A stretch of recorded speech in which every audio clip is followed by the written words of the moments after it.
Okay.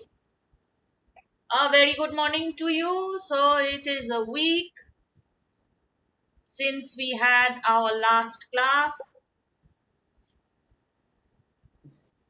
and we are back for another 11 o'clock class on Monday. Uh, Last Monday, we had a class on Conrad's Heart of Darkness.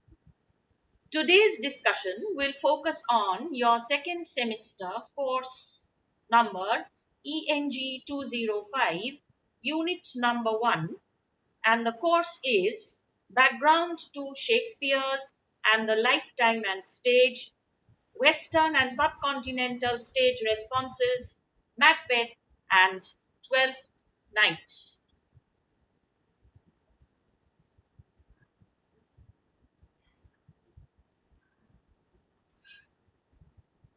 For this discussion, I will divide it into three parts, keeping the course content in mind. The first part will be on the background to Shakespeare and the lifetime and stage. The second part will be on Western stage responses to Macbeth and Twelfth Night. And the third part will be on the subcontinental stage responses to Macbeth and Twelfth Night. The second and third parts, that is the subcontinental and continental stage responses, will have two sections each dealing separately with Macbeth and Twelfth Night. So to begin, let us come to the background of Shakespeare and his lifetime and stage. Keeping in mind certain things which you already know, let us take a brief look at certain features which shall become important for our understanding of Shakespeare's theatrical practice. So to begin with, when was Shakespeare born? The tentative date is 23rd April 1564 because the first record of his baptism is the 26th of April, and it is generally believed that a Christian baby is baptized on the third day after its birth. So 23rd April is assumed to be Shakespeare's birthday, and he was born in 1564. He died on the 23rd of April 1616. Therefore, Shakespeare's work in the theatre covered two monarchical eras in the history of England. The first is the Elizabethan age, and the second is the Jacobean age. The Elizabethan and Jacobean ages in England can also be seen in the wider perspective of European history as the ages of the Renaissance and the Reformation. Now we know what the Renaissance is. It spanned more or less from the late 15th century to the early 17th century in Europe, and it emanated from Italy, where, among other features, there was a tremendous activity in the fields of literature, music, painting, sculpture, architecture, and such others. But when we come to the English Renaissance, we find that it is literature and music which gain in importance, and a great deal of activity happens in the fields of literature and music. So these two aspects of the Renaissance, which were very important in England, then get a space in Shakespeare's theatrical practice. As far as the Reformation is concerned, the Reformation focused on the interpretation of the Bible. It said that people ought to interpret the Bible in their own way and not depend on the church, the clerics, and the Latin versions of the Bible. As a result of this, you know that particularly during the reign of King James I of England, there was an attempt at translating the Bible so that it would be made available to the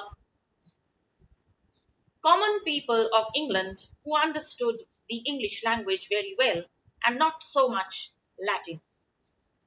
And you have, as a result, the 1611 King James Version of the Bible, which is also called the Authorized Bible.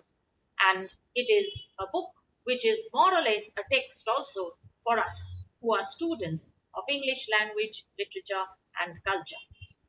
So it was during this time that the Bible was being prepared, it was being written, that uh, Shakespeare was also writing his later plays, which indicates that even during the Elizabethan age, the demand for, the requirement for the vernacular version of the Bible was felt. I am admitting your friends, so I'm stopping from time to time. Two of your friends want to get in. Here they are. All right. So, the Bible, and therefore the indication that there was tremendous focus on literary practice in the vernacular language, something which had begun in the Old English period and which had flourished in the hands of Chaucer, Langland, and the others. So Shakespeare had inherited a legacy of vernacular writing, which in his hands got even richer. And the same for the English language. His contribution to the English language is exceptional, it is rich, and as we have understood while reading philology with our teachers in our undergraduate classes, we have realized that we use many Shakespearean coinages and phrases without knowing that they had been made by him. So he is definitely an exceptional figure in English language and literature, and of course, on the English stage. What he inherited was great.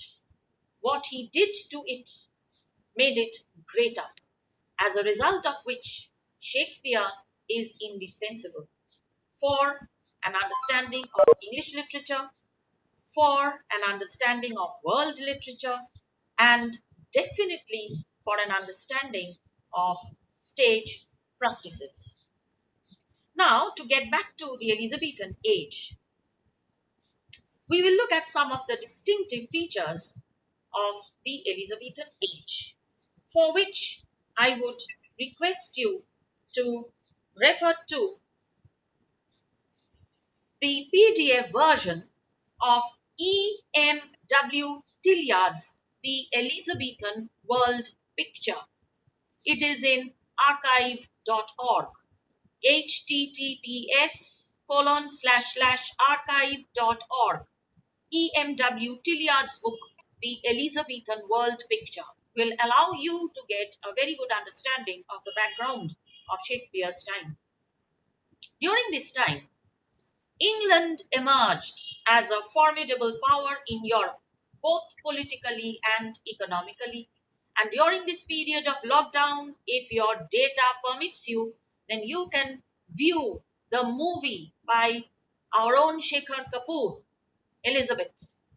It will help you to understand how this age emerged from a marginalized how during this age England emerged from a marginalized European kingdom to one of the formidable powers in Europe. As a result of this emergence, there was the growth and rise of the middle class. Because trade and commerce flourished, the middle class began to rise and grow out of the poor classes. So, before this time, particularly during the medieval ages, broadly speaking, of course, there are exceptions. In England, there were two kinds of people, two classes, the rich and the poor. A few rich and many, many poor. Some were miserably poor. During the Elizabethan age, particularly during the Tudor age, the rise of the middle class was actually the social upward movement of the people in the poorer sections of society. So the middle class emerged.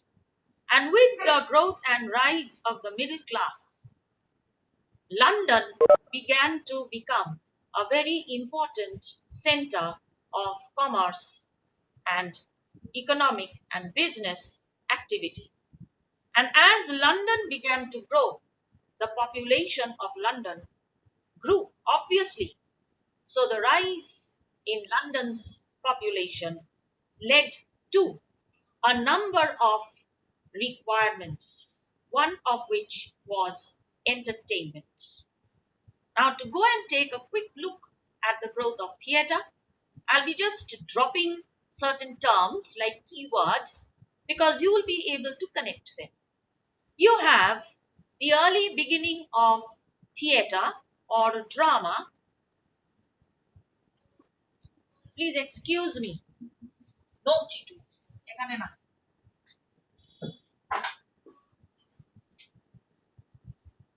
Chitu wants to come and see what I am doing.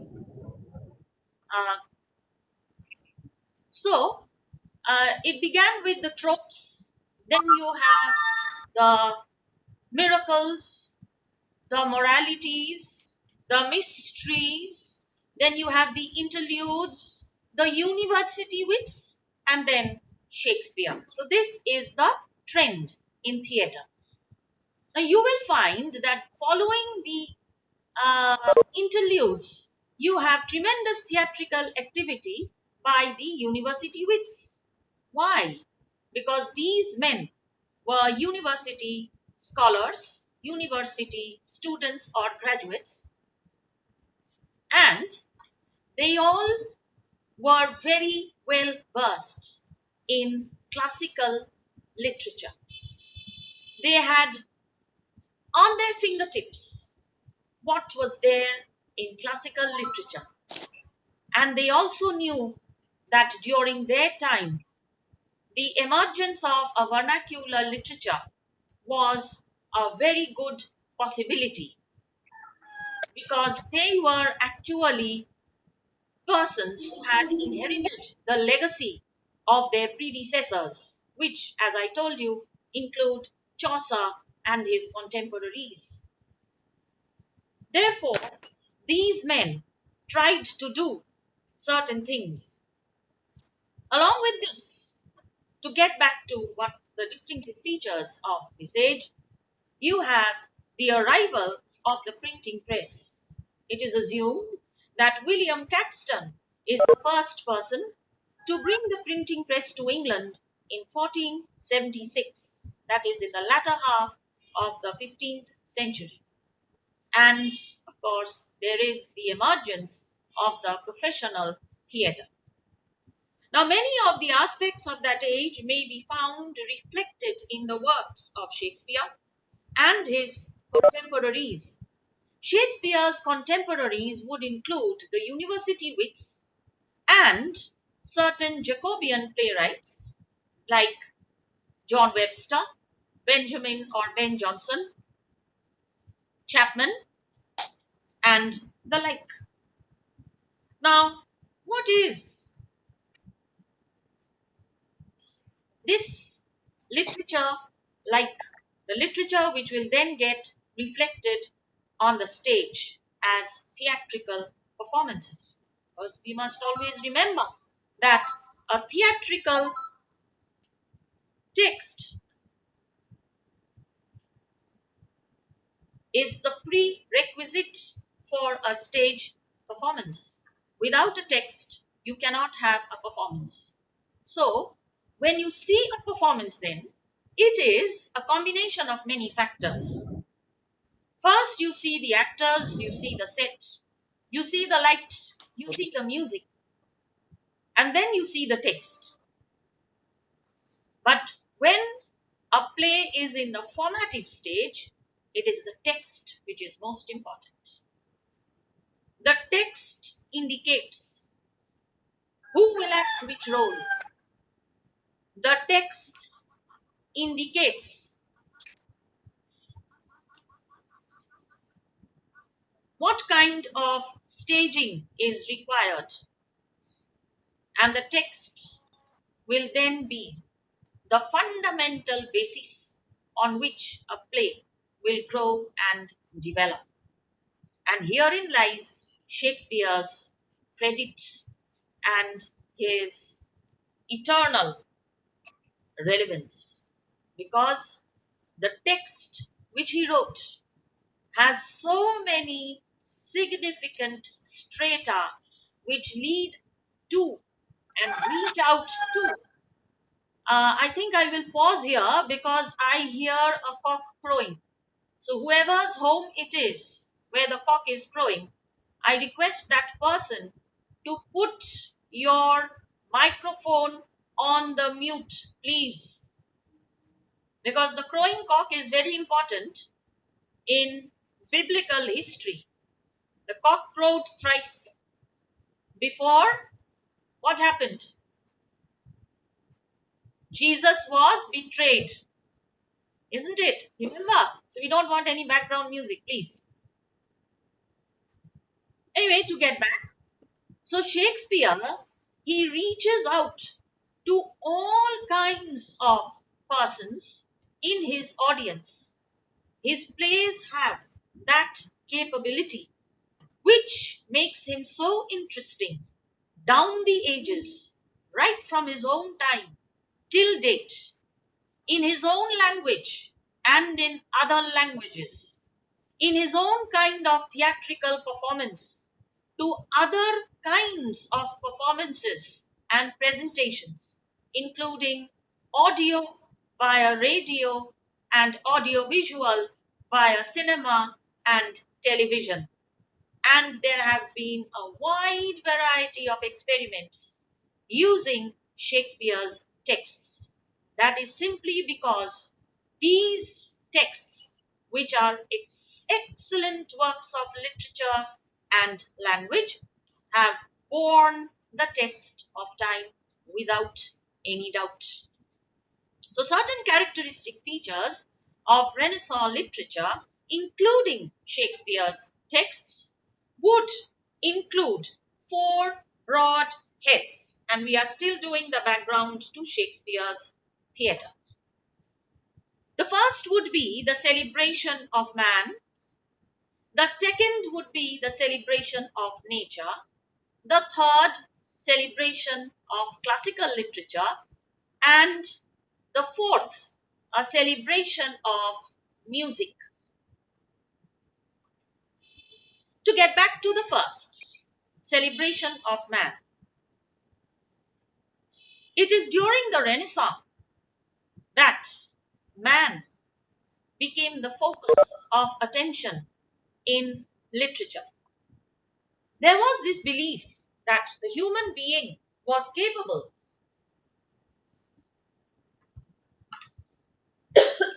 excuse me, of achieving a godlike status, and therefore the human being could be celebrated in literature.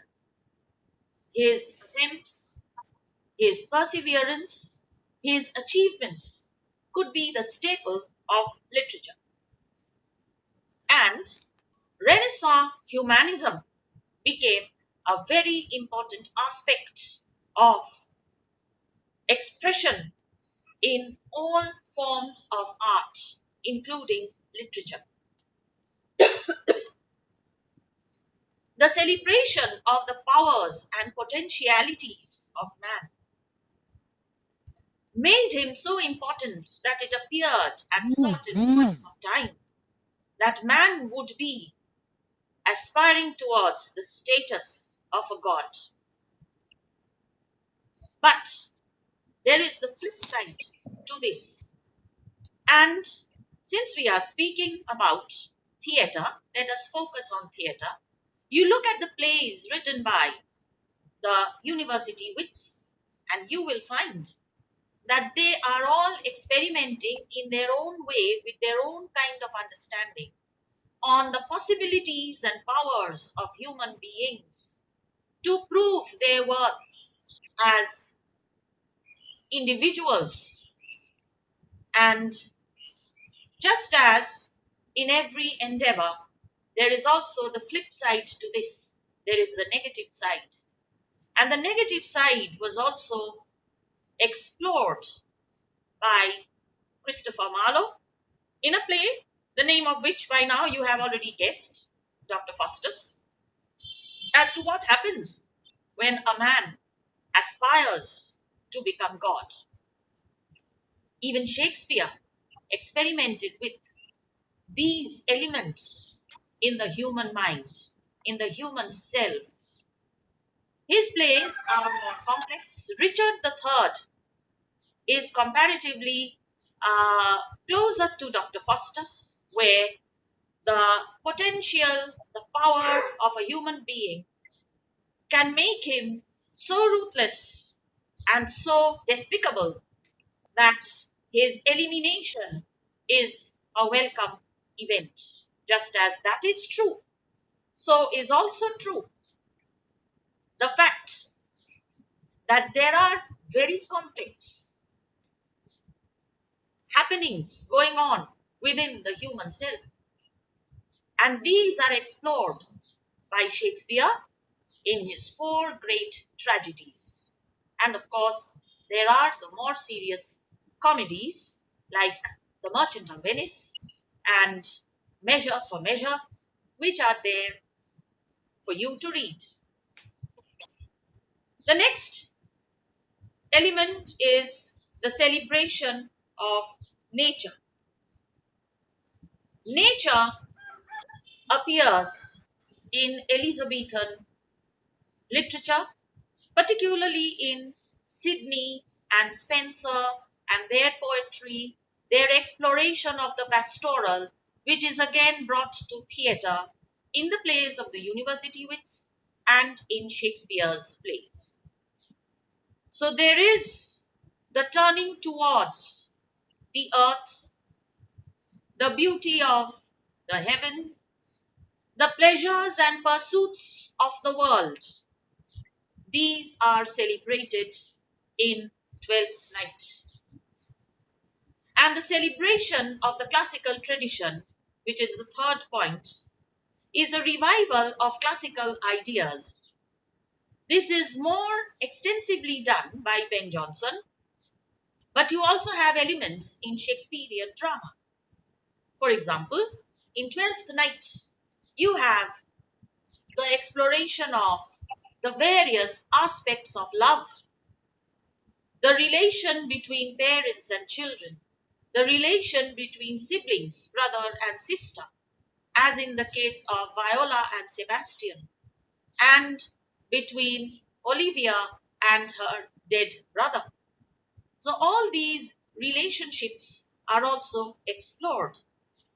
Legacy hunting is also there, but that is not so important. It is just a hint in Twelfth Night, where you find different kinds of people coming to live in Lady Olivia's home with the expectation that one day she will marry him and then that person will become the master of the rich household. So that is also there. And of course, there is a lyrical impulse. In Shakespeare's theatre, you find plenty of use of songs, of music, of dance, and Twelfth Night begins with the very significant line: if music be the food of love play on, and it sets the tone of the play. It is a play which will also deal with plenty of music and singing, and the audience is not disappointed because Festi is there to provide them with wonderful musical entertainment. From here, then, we turn to the critical responses to Shakespeare. In the 19th century, you have Charles Lamb and William Hazlitt writing about their opinion of Shakespeare's theatre as texts. The 19th century criticism comes to a kind of spearhead with the 1904 publication of A.C. Bradley's book, Shakespearean Tragedy. This book has more or less 6 chapters. The first 2 chapters are on the construction of the plays and the plot, the theme of the tragedies. There are 4 chapters on the 4 great tragedies, including Macbeth, and he brings 19th century Shakespearean criticism to a culmination where the characters in the plays are looked upon as living human beings with human desires, human aspirations, human follies, human errors. These characters have an extra dramatic existence, which means that they live outside the world of the theater for us. The audience tries to correlate them with their own world. They live on after the play is over on the stage. Now, the Bradleyan school of criticism was soon opposed by other schools of criticism in the 20th century. And the anti Bradleyite schools say that apart from character, the plays also have imagery, symbolisms, and other dimensions because Shakespeare's theatre has many aspects to it and it depends on the socio-cultural background of the auditor as to how that particular individual is going to interpret a Shakespeare play. Of the 20th century schools of criticism, the first would be the school of G. Wilson Knight. And he has written, among others, a number of books which you could refer to. The Wheel of Fire is the first one. The second one is Shakespearean Criticism. The third, The Crown of Life, Essays in Interpretation of Shakespeare. And the fourth is The Imperial Theme. The symbolic school to which G. Wilson Knight belongs actually looks at the basic symbols in the play and tries to find binaries between the symbols, like those of life and death, the joys of life and the disaster of ambition, of feasting and fasting, that is, festivity and discipline, and so on. The next school of 20th century Shakespeare criticism, which we would look at, would be that of Caroline Spurgeon. And her seminal book, Shakespeare's Imagery, initiates the imagery school, as it is called. And she had identified about 7,000 images in Shakespeare's theatrical oeuvre, which she then brought into different categories. And these categories, in which she includes the primary images in the plays, are some of these groups of images are very significant. Like you have food imagery, you have clothing imagery, you have animal imagery, and you, as in Macbeth, to give you an example, there is the imagery of blood.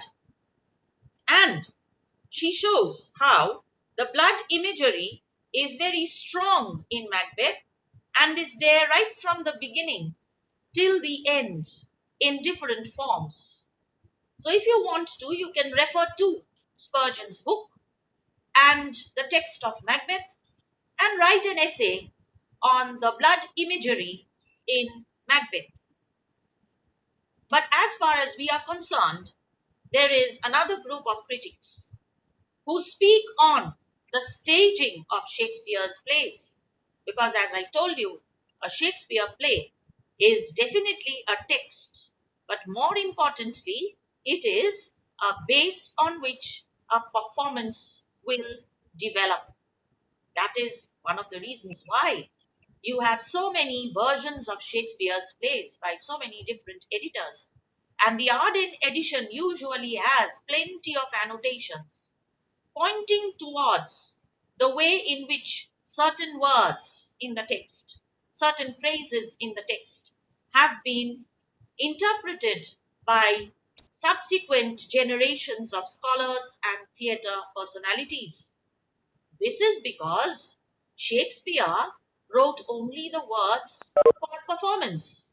He did not have any problem. He just scribbled the words and took the manuscript to the rehearsals. He himself was one of the owners as well as the actors in his own company, you must not forget. So when rehearsals were taking place, he was always there. So it was not necessary for him to write stage directions regarding the entrances and exits of characters.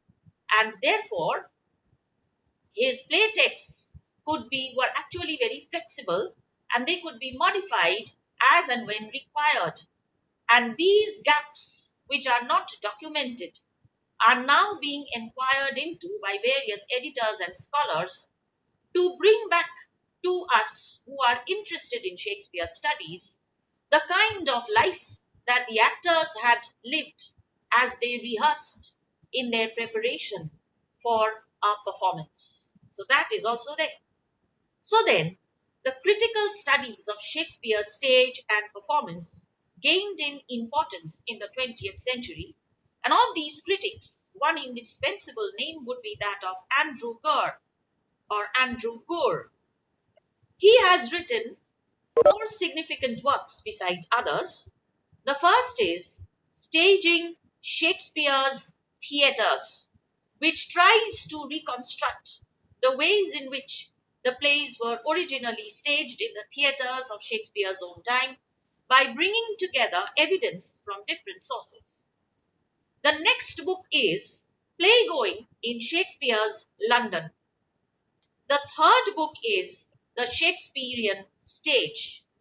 And the fourth book by Andrew Gurr is The Shakespearean Playing Companies. He has written others, but I have mentioned only four. With this, then, we turn to the stage responses to Macbeth and Twelfth Night. We will first look at the stage responses to Macbeth, and we will go to the continent first. So, continental stage responses, Macbeth, component 2, part 1. In the 17th and 18th centuries, Macbeth was first performed in the first decade of the 17th century, about the year 1606, that is, in the Jacobean age, and it was first published in the folio of 1623 and is considered to be Shakespeare's shortest tragedy. Of the four tragedies, King Lear, Othello, Hamlet, and Macbeth, Macbeth is the shortest, but its brevity is deceptive because in its brevity it contains a lot of material both for theatrical presentation as well as for thought and consideration by the sensitive actor and the auditor. After the restoration of monarchy in 1660, The most important name that comes up is that of Sir William Davenant, who was the founder of the Duke's Company. He adapted Shakespeare's Macbeth to suit the tastes of the Restoration audience. By now, you have the proscenium theatre, and we have moved out from the Tindik Kola or three-side opened protruding stage of Shakespeare's time to the picture frame stage of the Restoration age. So there is a distancing between the audience and the performance. In Shakespeare's time, those who played less paid less. It was more like our own cinema. Those who paid less were made to stand in the courtyard of the theatre, and they were called the groundlings. And those who paid more could sit on benches and chairs and even in boxes in galleries surrounding this the courtyard. So the performance took place on an open stage, and there were no curtains to keep the performing area apart from the audience. But with the return of the monarchy in 1660, also returned entertainment, which was actually banished, particularly theatre, cockfighting, bear baiting. All these were banished by the Puritan government of England. So with the Restoration then came back theatre, but it came back in a new form. And Sir William Davenant adapted Shakespeare's Macbeth, and this version would dominate the stage for the next 80 years or so. He made a number of changes in the performance aspect. Some of them are the role of the witches was expanded because the witches are exotic, so he felt that the audience would like to see more of them. New songs and dance were included in Macbeth, and the expansion of the role of Lady Macduff, which would add as a foil to the character of Lady Macbeth, was also made by William Davenant. Then we have Samuel Pepys, the 17th century diarist, who saw the play several times, acted by different groups between 1664 and 1668. So, for nearly over 4 years, he had seen different performances of Macbeth, about which he has recorded in his diary. This shows that Macbeth was one of the popular play texts which was used, adopted by the the 17th century theatre activity. This shows that the play was very popular. Then you have David Garrick. David Garrick revived the play, saying that he had abandoned Davenant's version, and he claimed that he was using Shakespeare's original text. But that was just a claim because he wasn't doing so. And what he did was, number one, he added a long death speech for Macbeth, more like, some of our Hindi cinema protagonists in tragic movies, where the protagonist, before he or she dies, delivers an exceptionally long speech, which is very impressive, and then that person dies. So this was done by David Garrick to the character of Macbeth. He had actually cut off more than 10% of Shakespeare's original play. That is the second point to be noted. And he omitted the porter. He omitted the murder of Macduff's little boy. And he omitted the very politically important Malcolm Macduff scene, which is the only scene in the play that is set in England. So he left all this out. So the play lost much of its significance in his hands. Then, in 1778, you have John Philip Kemble, who first played Macbeth in that year. He refined many of Garrick's aspects of the portrayal of the character of Macbeth, and Lady Macbeth, very significantly, was played by his sister Sarah Siddons, who became a legend in the role of Lady Macbeth. In 1794, Kemble left Banquo's Ghost out of his adaptation, because by then he had assumed that Banquo's ghost could be understood by the audience, so it could just be implied. The ghost need not enter the acting space anymore. When we come to the 19th century performances, there are performances outside the patent theatres which had patents for performance. There were Robert Elliston, there was Kemble, there was Edmund Kean, Kean, there was William Charles Macready, Macready, among others. An act of government happened in 1843. It was called the Theatres Regulation Act. And what did it do? It brought the patent company's monopoly to an end. So it is like the Robindra Sangeet monopoly, which was there in the hands of Vishwabharati. Now anybody can sing a Robindra Sangeet in any way that person likes, even to band music. As we know, previously that could not be done. So the same happened in 1843. The patents of these companies no longer existed. So from that time up to the Victorian era, London theatre was dominated by the actor managers, and the proscenium stage performance really thrived during this age. When you come to the 20th century, you find that two developments changed the nature of Macbeth performances. The first is the art of acting developed in a different direction. You have theatre personalities like Stanislavski and Brecht, who were doing extensive experiment with theatrical performance in the context of modern existence. And this experimentation did not leave Shakespeare's texts untouched. So there was a great change in the art of acting. Number two, the rise of the dictator as a political icon in the world of politics, with examples of Hitler, Stalin, and Idi Amin in Palestine,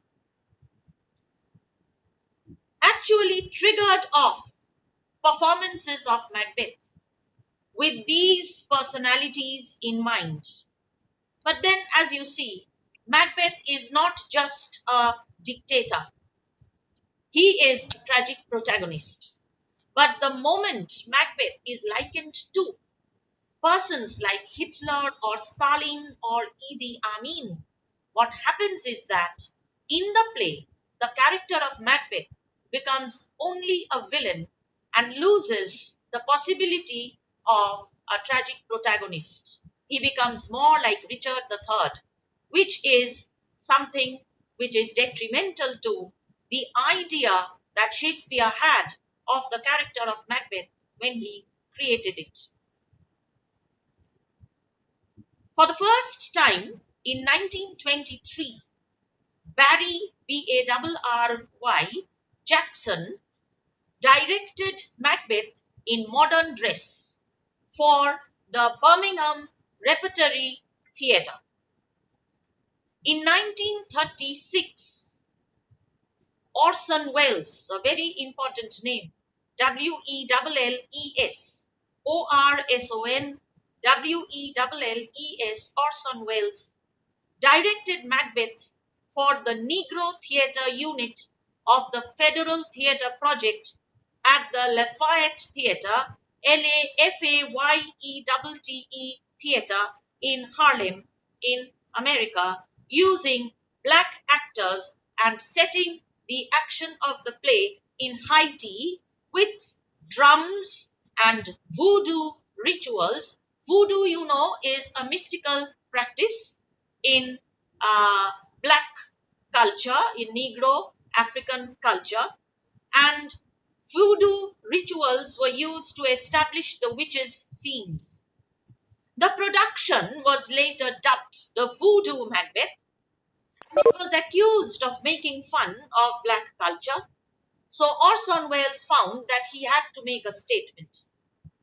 And he persuaded the angry blacks who felt that their culture was being made fun of in this production, that he wanted to make an important cultural statement about the voodoo practice among the people of Africa.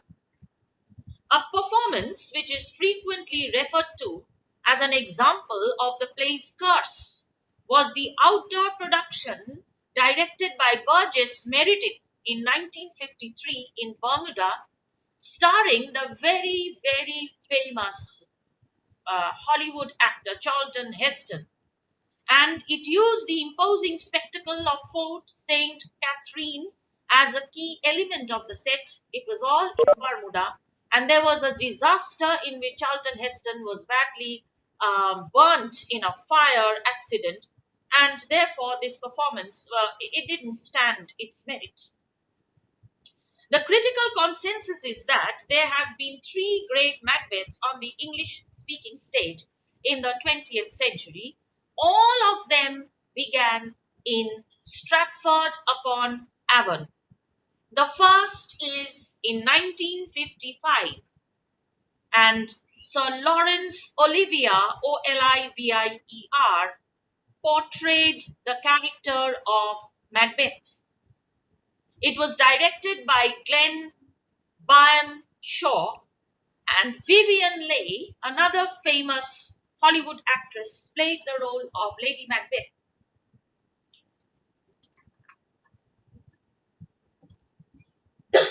Excuse me.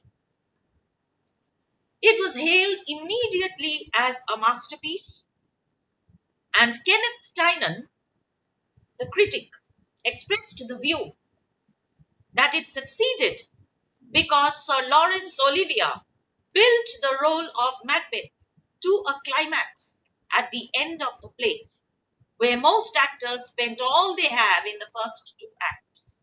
So he had carried the character till the end of its appearance in the fifth act.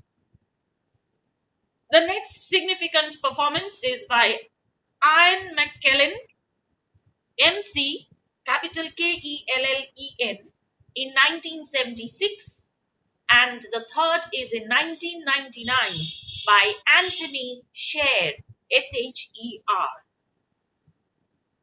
I will come to a close of my discussion of the Continental performances of Macbeth with a reference to a production by Richard Schechner.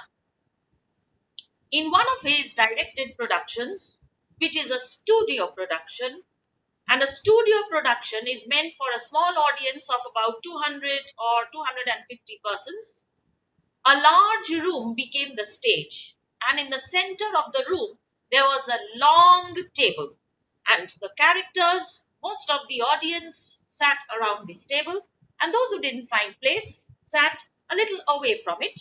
But the focus of the performance was this table. It was a dining table. Food imagery, therefore, becomes very important in this performance. And every time there is invitation, someone is murdered, or murder is closely associated with the food imagery. Duncan got murdered when he came as a guest to Macbeth's home in Inverness Castle. Banquo's ghost comes to the banquet because Banquo was invited and Banquo kept his word. He came not as a living person but in the shape of his ghost when he was invoked by Macbeth. Banquo had no option. He had to come because according to the common understanding about the supernatural in the Elizabethan age was that if the supernatural is invoked, then the supernatural will communicate. The supernatural will appear before the natural. The world of the dead will come for an interface with the world of the living. We see this in Hamlet. We see this in Macbeth. So it is there, and the dining table then acquires the form of a butcher's table. on which the butcher keeps chopping living creatures to be served as food and meat. So then Macbeth becomes the butcher, where he chops up his victims, voraciously eating Scotland as it is, and becomes a tyrant who gobbles up the entire nation. With that, we come to the end of a tour of Macbeth. And now let us turn to the Continental response to Twelfth Night. First, the critical response. In Twelfth Night, it is not, there are actually three characters who draw our attention. First, of course, the loved Viola, because she also engages in uh, uh, cross dressing and appearing as a man. Then you have the fool Festi, who also subscribes to a very long tradition of an entertainer. And you have Malvolio. It is Malvolio who has drawn most critical acclaim in Twelfth Night. He is a comic character. He is ridiculed. But at bottom, this Puritan, this representative of the Puritan, is looked at by Shakespeare with love and has been given appropriate space, in spite of the fact that the Puritans were against all kinds of entertainment and Shakespeare was an entertainer. So the Puritans were adversaries as far as his livelihood, his reputation, his creativity were concerned. And yet he represents Malvolio with utmost love and care.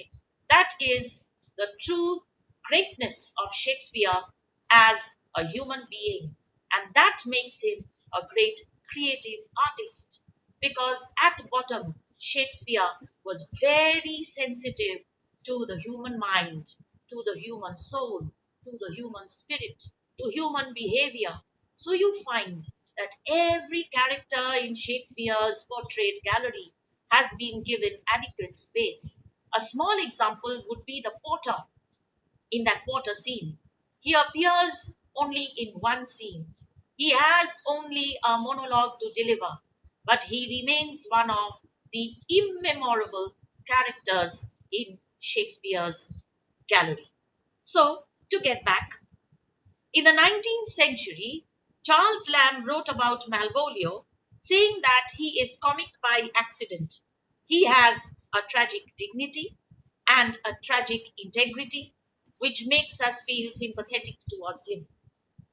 Twelfth Night brings to us a conflict between festivity, feasting, and fasting, as I told you. The 12th night is actually the 6th of January, and it ends a period of fasting. Therefore, revelry is in the mood, and the play brings to us this junction between control and disorder, between revelry and fasting. So, this relationship is very important in 12th night. Now, to come to the stage responses to 12th night. For the performance, uh, you have during and just after Shakespeare's lifetime, Twelfth Night, or as it has another title, What You Will, was probably commissioned for performance uh, on the 6th of January in 1601 by the Queen herself, Queen Elizabeth I, to be performed at Whitehall Palace to mark the end of the embassy of the Italian diplomat, the Duke of Orsino. It was again performed at the court on Easter Monday in 1608 and on Candlemas night, 1618, and on Candlemas night in 1623. The earliest public, so all these were private performances. As you know, in Shakespeare's time, there were private and public performance spaces. like Blackfriars was originally a private playhouse where chosen people were invited to come and see a play. It is something like the Jatra in our Jomidari system, where the Jomidar brought a Jatra company to perform and the Gramin Lok were invited to come and see. So they were private performances. But Shakespeare belonged to an acting company where there were public performances. People had to pay a price to come and see a performance. So Twelfth Night first came as a private performance and later on it entered the public performance space and it took place at the Middle Temple Hall on one of the Inns of Court where you remember the interludes used to be performed on the 2nd of February, which is again Candlemas night in 1602. And this is recorded in an entry in the diary of the lawyer because the Inns of Courts were places where the lawyers used to go. And the name of the lawyer is John Manningham. And Manningham wrote, "At our feast, we had a play called Twelfth Night or What You Will, much like the Comedy of Errors or Menec Me in Plautus, but most like and near to that in Italian called Ingani. A good practice in it to make the steward believe his lady widow was in love with him by counterfeiting a letter as from his lady, in general terms telling him what she liked best in him, and prescribing his gesture in smiling, his apparel, etc. And then, when he came to practice, making him believe they took him for mad." So you see, Manningham enjoyed the character of Malvolio most of all, and he noted the similarity of this play with Shakespeare's earlier plays and correlates it with classical theatre. So you see how the characteristics of Elizabethan theatre are getting expressed in Shakespearean drama. You have nature, you have love, you have music, and you have going back to the classical theatrical practice. Now let us trace the stage response from the Restoration to the 20th century in the proscenium space. It was one of the earliest Shakespearean works that was acted in the Restoration. Again, we get back to Sir William Davenant, who is also related to the Macbeth performances. He adapted Twelfth Night for a performance in 1661 with Thomas Betterton in the role of Sir Toby Belch. Again, Samuel Peeps makes a record in his diary and calls it a silly play. So you find that he had praised Macbeth, but he calls Twelfth Night a silly play. But anyway, he saw it 3 times during the period for which he wrote his diary: on 11 September 1661, on 6th January 1663, and on 20th January 1669. Another adaptation, Love Betrayed or The Agreeable Disappointment, was acted at Lincoln's Inn Fields in 1703. Again, you understand that the title draws from the character of Malvolio. After holding the stage in the adaptation in the late 17th century and early 18th century, the original Shakespearean text of Twelfth Night was revived in 1741. So after Shakespeare, up to 1741, all the performances were adaptations. In 1741, the Drury Lane production is a production which depends upon the original Shakespearean text of Twelfth Night. During the 20th and 21st centuries, let us see what happens during this period. Influential productions were staged in 1912 by Harley Granville Barker and in 1916 at the Old Vic, which is a very old theatre house. Lillian Bayliss reopened the long dormant Sadler's Wells Theatre in 1931 with a notable production of the play starring Ralph Richardson as Sir Toby, and this is important for you because we'll be focusing on the character of Malvolio, John Gielgud, Gielgud, as Malvolio. The Old Vic Theatre was reopened in 1950 after it was damaged in the London Blitz in 1941 with a memorable production staging Peggy Ashcroft as Viola. Now, Gielgud, who played the role of Malvolio in the 1931 Sadler's Wells Theatre production, now directed a production at the Shakespeare Memorial Theatre with Sir Laurence Olivier, who also played Macbeth, you remember, as Malvolio, and Vivian Leigh as both Viola and Sebastian, and this happened in 1955. The longest running Broadway production was Margaret Webster's 1940 till then, staging Maurice Evans as Malvolio.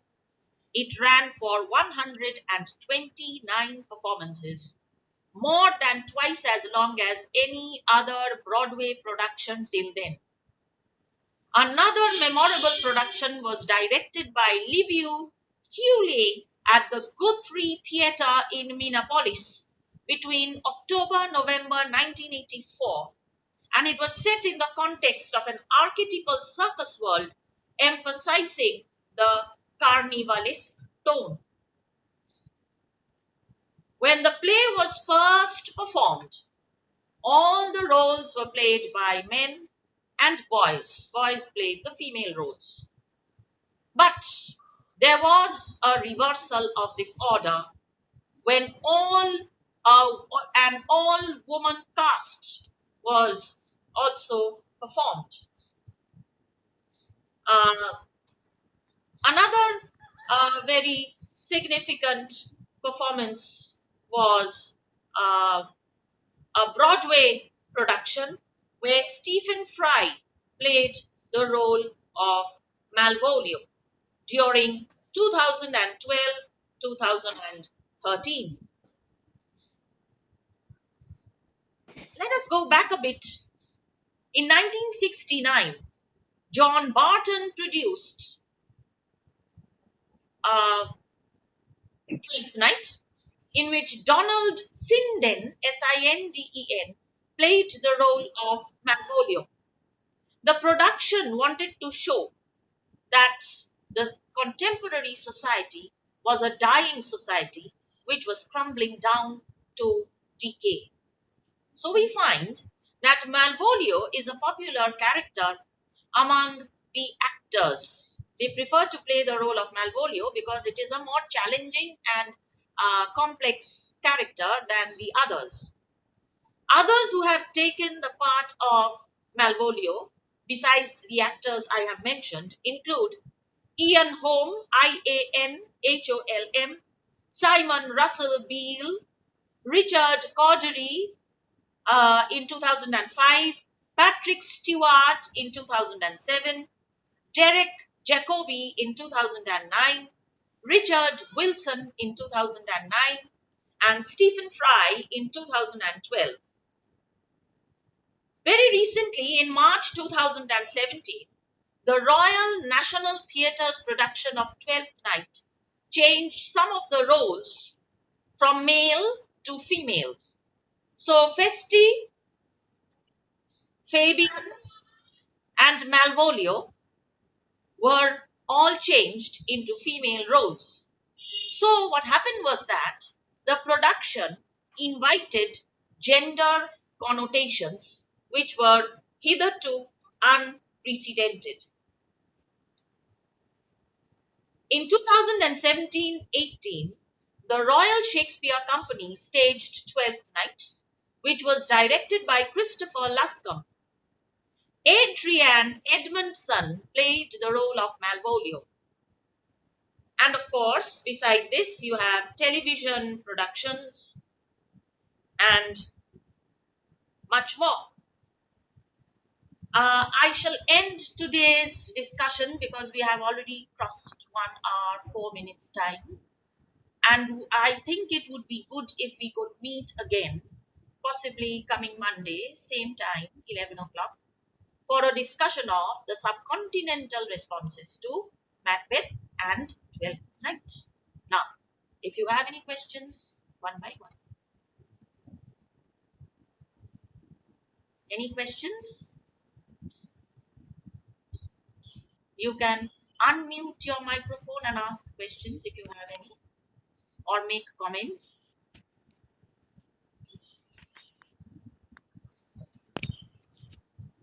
Ma'am food इमेजरीটা আরেকবার বলুন না Okay, the food imagery is in this production where the dining table becomes is a dining table, but then it becomes a butcher's table. So on the dining table there is food, the audience is sitting there, the actors are sitting around that table, and the performance is taking place. But Macbeth becomes a butcher. So whenever he is playing his role, he appears to be a man who is determined to cut up not only individual characters but the entire kingdom of Scotland into pieces, which he will then eat up, he will devour. It is something like the Rakhosh in our epics that Macbeth is presented as. Is it clear? Yes ma'am Okay. I think Bapi has a question. Anybody else?